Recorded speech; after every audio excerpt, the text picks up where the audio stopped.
La Moglia.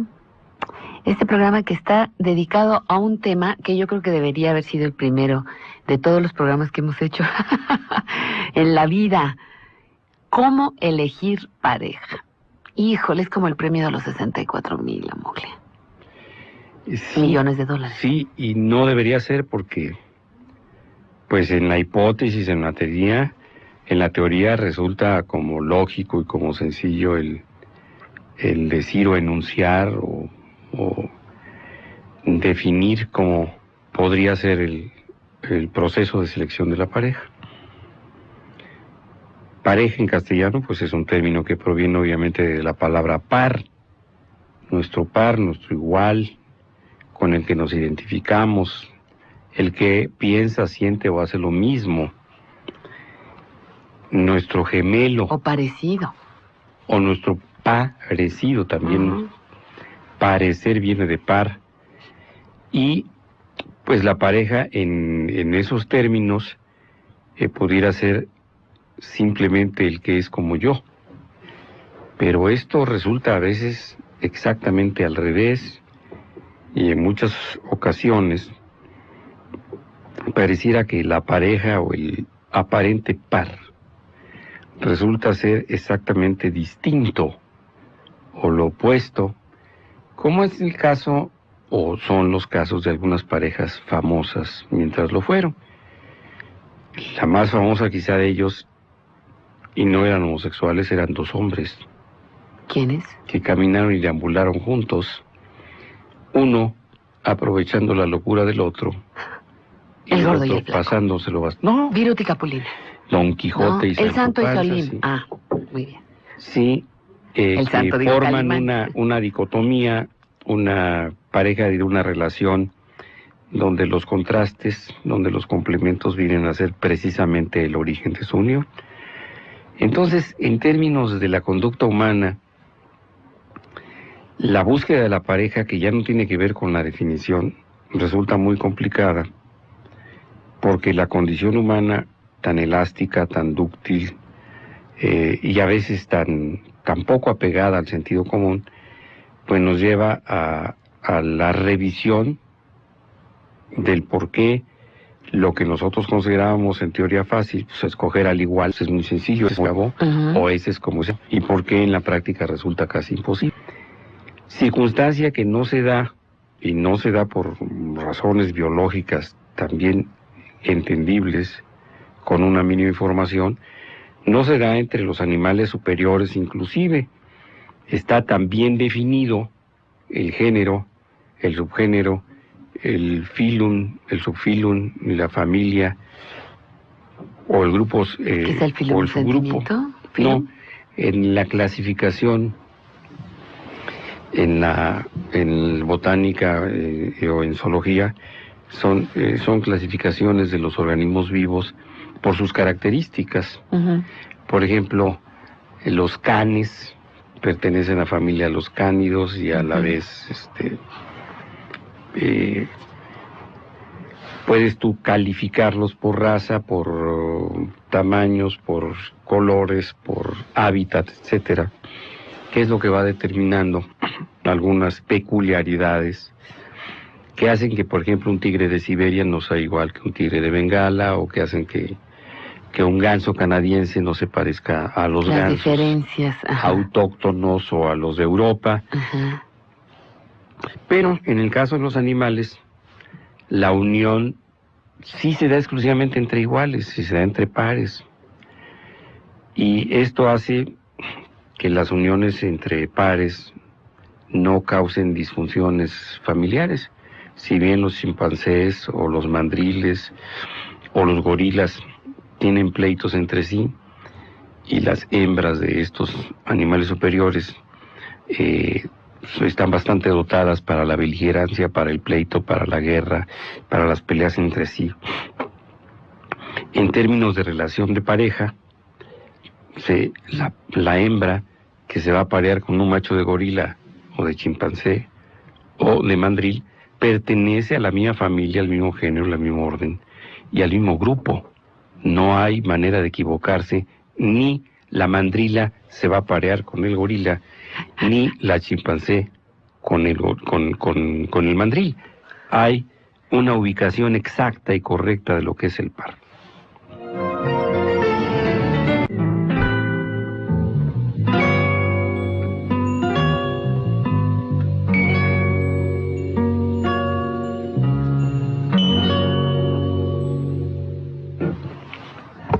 No, pues así yo con este sí me quedaba. Nunca, nunca, nunca creí que me amaras. Digo, con este, el compositor. Ah, con Tatanayo. No sabía que te gustaba Oscar Chávez, tus preferencias me gusta. un poquito más recientes. Pues no, fíjate que es de mi generación, ¿no? No. ¿Cómo no? ¿Cómo no? Yo lo vi en Los Caifanes, yo lo he visto en muchos conciertos. Pero pues es un poquito mayor. Un poquito más, ¿sí es poquito mayor? Bueno, pues será que ya ha pasado de cierta raya, doctor. Y uno ya ve borroso. De todas maneras. No, pero me gusta mucho, Oscar, por supuesto. Me encanta Tegua. Y esta pareja que hicieron me parece bellísima. Extraordinario, fíjate que como... Que es muy viejo, ya que 70s, ¿verdad? La condición humana 70s. Da esta posibilidad de que se complementen los que no son iguales, pero que tienen la misma calidad interpretativa, como es este caso. Uh-huh. Sin embargo, te repetí, en los animales este fenómeno no se puede dar. Se aparean, y ahí también el origen de la palabra en par, se aparean con sus semejantes. Y, bueno, en otros órdenes de la biología deberíamos saber que en las plantas, pues el polen, por ejemplo, de una flor, solamente va a fertilizar en otra del mismo género. Si la polinización no se puede hacer, por ejemplo, de una palmera de coco a una mata de maíz, aunque pues sea no. Transgénico. No, pues sin embargo, se ha obtenido resultados del uso de variedades distintas de una misma planta para modificarla en cuanto a color, tamaño, etcétera. Quienes conocen el proceso que durante siglos sufrió el maíz, sea maíz en botánica, o teocinte, como se llamó en los pueblos prehispánicos, pues sabrán que es el maíz como lo conocemos el día de hoy y como sirvió de alimento durante 5 siglos, alimento básico de los pueblos del virreinato y de los pueblos prehispánicos, pues fue sufriendo modificaciones genéticas a través de injertos hasta estar como el día de hoy lo conocemos. Y si bien se pueden injertar en algunos casos, por ejemplo las rosas se injertan en una varita de otra planta, no recuerdo, de garambullo, uh-huh. Y se pueden obtener el crecimiento original de una planta y se pueden hacer modificaciones muy interesantes con injertos. El hecho real es que la polinización tiene efecto solamente en que cuando la planta receptora es polinizada con otro del mismo grupo, de la misma familia, del mismo orden. ¿Qué sucede entonces con los seres humanos? ¿Por qué esta diversidad? ¿Por qué esta mezcla? ¿Por qué esta confusa idea en la Torre de Babel de las relaciones humanas de no escoger estrictamente a los pares, sino muchas veces exactamente al contrario? En vez de desanimar a Cricri. Le componía la burrita, le reclaman acá a Cricri. Bueno, no sabemos si él le decía así a alguna figura femenina que la inspirara. ¿Burrita? Oye. Bueno. Qué poco original, pero bueno, está bien, doctor, está bien. En esa época en Orizaba yo creo que debe haber habido burritas de muy buen ver. O bien, en aquella época, en lugar de decirle gorda o torta a la tortita, pues si en mis tiempos le decían gallo, ¿por qué no decirle burra? No lo sé. Ajá.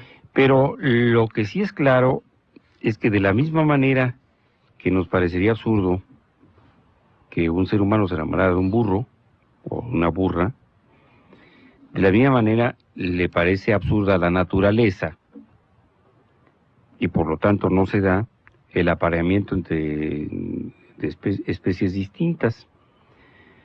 Cuando la sociología mete su cuchara en algunos aspectos de la conducta humana y habla de la diversidad en un sentido, se olvida de que la etología que estudia la conducta de los animales es muy clara al decir que, bueno, las costumbres de la familia, el filum, el subfilum, no se comparten con otros, aunque se viva socialmente en el mismo medio. ¿Qué quiero decir con esto? Imaginémonos un lago o una playa donde conviven diversas especies de animales, pájaros, peces, mamíferos. Viven en el mismo medio y se alimentan en el mismo medio, es decir, su hábitat, como se debe decir correctamente, es el mismo. Pero difícilmente se les ocurría a ustedes que un oso polar pretendiera a una foca para parearse con ella. Lo más que puede pasar es que se la quiera comer, con M, no con J. Sí. Lo mismo ¿Con pasaría G? también a un ganso, incluida a una pata.